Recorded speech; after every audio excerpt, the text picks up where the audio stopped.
www.jamiamadiniyajadid.org. WhatsApp group number +92 333 424 9302. الحمدللہ رب العالمین والصلاة والسلام على خیر خلقہ سیدنا و مولانا محمد وآلہ واصحابہ اجمعین. اما بعد، حضرت ابی بن کعب رضی اللہ تعالی عنہ فرماتے ہیں کہ رسول اللہ صلی اللہ علیہ وسلم کی عادت طیبہ یہ تھی، اذا ذکر احدا فدعا له، کہ آپ جب کسی کو یاد فرماتے اور اس کے لیے دعا فرمانے کا ارادہ ہوتا، بدأ بنفسہ، تو دعا کی ابتدا اپنے آپ سے شروع فرماتے ہیں. پہلے وہ دعا اپنے لیے مانگتے، پھر جس کو یاد فرمایا آپ نے اس کے لیے دعا مانگتے. جیسے کسی کے لیے عافیت کی دعا کرنی ہو تو یہ کہیں کہ اللہ مجھے بھی عافیت عطا فرما اور اس کو بھی عافیت عطا فرما. اے اللہ میرے لیے بھی آسانیاں فرما اور اس کے لیے بھی آسانیاں فرما. اے اللہ اس کے لیے آسانیاں فرما اور میرے لیے بھی آسانیاں فرما. ہے تو یہ بھی دعا، ثواب تو ملے گا، کسی کے لیے دعا کرنے کا ثواب بہت ہے. لیکن جو نبی علیہ السلام کا جو طریقہ اور آپ کی سنت پر عمل ہے وہ پوری طرح نہیں ہوا. اس کا ثواب زیادہ ہے جو بالکل آپ کے طریقے کے مطابق کی جائے. قرآن پاک میں بھی ایسے ہی آتی ہیں کئی جگہ پر دعاؤں کی ترتیب. ربنا اغفر لی ولوالدی، حالانکہ ماں باپ سے تو بڑا محسن کوئی نہیں ہوتا انسان کا، لیکن ان کی مغفرت کی جب دعا ہو رہی ہے تو اپنے سے ابتدا ہو رہی ہے. پہلے اے اللہ میری مغفرت فرما اور میرے والدین کی مغفرت فرما. وللمؤمنین، پھر باقی مومنین کے لیے دعا مانگ رہے ہیں. انہی مومنین میں اساتذہ بھی داخل ہو جاتے ہیں، ہمارے مشائخ بھی داخل ہو جائیں گے، شیوخ داخل ہو جائیں گے سب.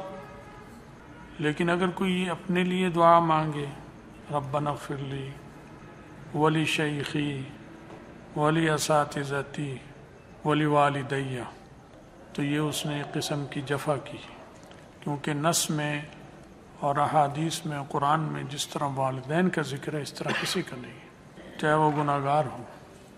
پیر کا بھی نہیں ہے ایسا، استاد کا بھی نہیں ہے ایسا. لیکن ہم عام طور پر جو چیز کرتے ہیں وہ اپنے اساتذہ کو، بہت سے لوگ استادوں کو اپنے ماں باپ سے بھی بڑا درجہ دے دیتے ہیں، اور پیروں کو بھی دے دیتے ہیں بڑا درجہ.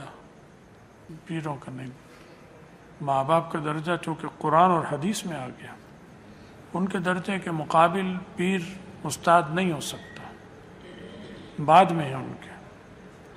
تو یہ تعلیم دی کہ اپنے سے ابتدا کرو. ربنا اغفر لنا ولاخواننا الذین سبقونا بالایمان، اے اللہ ہماری مغفرت فرما اور ہمارے ان مسلمانوں کی جو پہلے ہم سے چلے گئے ایمان کے ساتھ، ان کی بھی مغفرت فرما. تو یہ آتا ہے دعا کا ادب، کیونکہ پہلے اپنے لیے تو اللہ سے بھیک مانگے، دوسرے کے لیے تو بعد میں مانگ لے. اس کا مطلب ہے کہ میں محتاج نہیں ہوں، وہ محتاج ہے. تو اللہ کے دربار میں رسائی محتاج کی ہوتی ہے، تو اپنی محتاجی جب اس نے پیچھے کر دی تو مانگنے والا ہی جب محتاج اپنے کو نہیں سمجھتا جیسا کہ سمجھنا چاہیے، تو جس کے لیے مانگ رہا ہے اس کے حق میں بھی اس میں دعا میں جان نہیں رہے گی. بھکاری کا اللہ کے دربار میں جتنے انکساری ہوگی، جتنی عبدیت ہوگی، جتنی تضرع اور زاری ہوگی، اتنا وہ قبولیت کے زیادہ قریب ہو جائے گا. تضرع اور زاری تو پھر اپنے سے شروع ہوتی ہے نا. پھر انسان کی پہلے خود کرے، اس سے تضرع، زاری، تواضع، انکساری، عاجزی. تو جب اپنے لیے تو بتا دیا اللہ میں محتاج ہوں. جب میں محتاج ہوں، میں تو بڑی چیز انسان میں ہوتی ہے، یہ سب سے بعد میں نکلتی ہے. تو پھر ماں باپ تو ہیں ہی محتاج. جب میں محتاج ہوں تو وہ تو ہیں. جب میں محتاج ہوں تو پیر تو ہے ہی. جب میں محتاج ہوں تو استاد تو ہے ہی ہے. تو سب سے پہلے اپنے کو، کیونکہ حاضری تم اس کے دربار میں دے رہے ہو، پیش تم ہو رہے ہو، ہاتھ تم نے اٹھائے دعا کی. وہ تو ہے نہیں موجود ابھی، یا ہو سکتا ہے دنیا ہی میں نہ ہو، تم موجود ہو.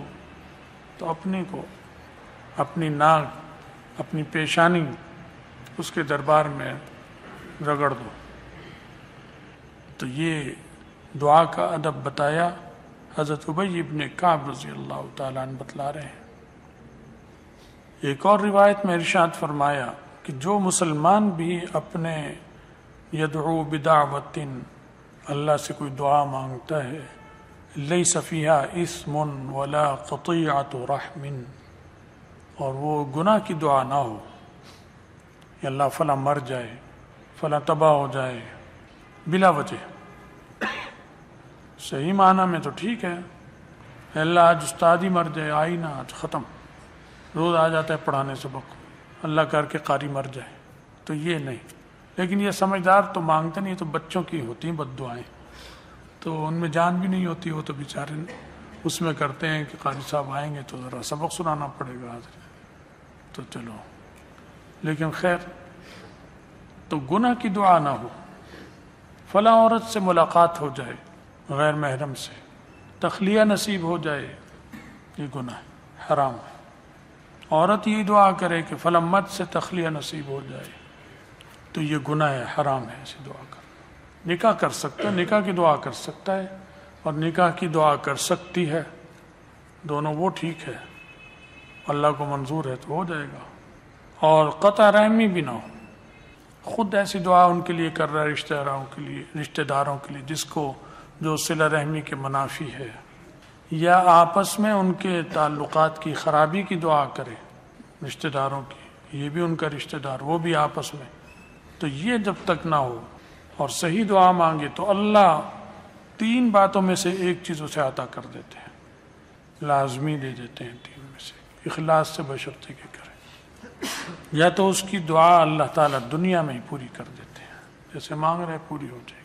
لیکن آج ہی پوری ہو یہ نہیں ضروری ہے، بس دنیا میں کر دیں گے جب اس سے بہتر سمجھے گا. ابھی دعا مانگی اور ابھی کو ابھی ہو جائے گا، یا تو اس کی زندگی میں ہی ایسا ہو جائے گا.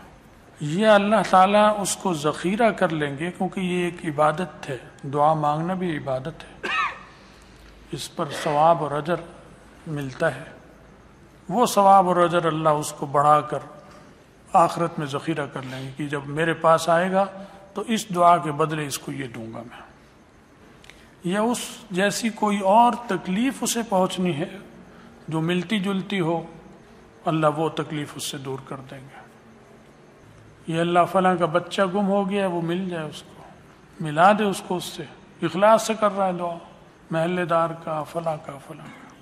اب اس کی یہ دعا اس صورت میں بھی قبول ہو سکتی ہے کہ اللہ اس کے بچوں کو گم ہونے سے بچا لے. اس کو یہ دکھ تکلیف بہت سخت ہوتی ہے، اللہ پناہ میں رکھے، اللہ ایسی تکلیف سے اسے بچا لے، حفاظت فرمائے. اے اللہ اس کی اولاد ہے، اس کی آنکھیں اس کی اولاد کے لیے ٹھنڈی رکھ، تو اللہ ایسی چیزوں سے اسے بچائے گا جس سے اسے اولاد کی طرف سے دکھ اور تکلیف پہنچے. اس قسم کی چیز اس سے ملتی وہ اٹھا لیں گے اللہ اس سے. تو صحابہ نے عرض کیا پھر تو ہم خوب مانگیں گے اللہ سے. آپ نے فرمایا مطلب یہ کہ اللہ اکثر، یعنی مطلب اللہ تو اس سے اس کا فضل وہ بہت ہے. مانگنا چاہتے ہو مانگتے رہو، اس کے ہاں گھاٹا نہیں ہے. تم تھک سکتے ہو وہ دینے میں، وہ اس کے خزانوں میں کمی نہیں آئے گی، وہ نہیں تھکتا. تو یہ دعا کے ثمرات، برکات، فوائد، آداب بتائے جا رہے ہیں. اور یہ ایسی چیز ہے کہ ہر آدمی کرتا ہے. جو نماز نہیں بھی پڑھتا، گناہ گار ہے، وہ بھی دعا کرتا رہتا ہے، کچھ نہ کچھ تو کرتا ہے. تو یہ ایسی عبادت ہے جو ہر کسی کو اس کا موقع مل جاتا ہے کرنے کا. تو یہ آداب فرمائے. اللہ تعالی ہمیں اور آپ سب کو اچھی پاکیزہ دعائیں مانگنے کی توفیق عطا فرمائے اور ان کو قبول فرمائے، اور جو ان میں کوتاہیاں ہیں اللہ ان کو درگزر فرمائے، ہم سب کی مغفرت فرمائے، آخرت میں رسول اللہ صلی اللہ علیہ وسلم کی شفاعت اور ان کے ساتھ نصیب فرمائے۔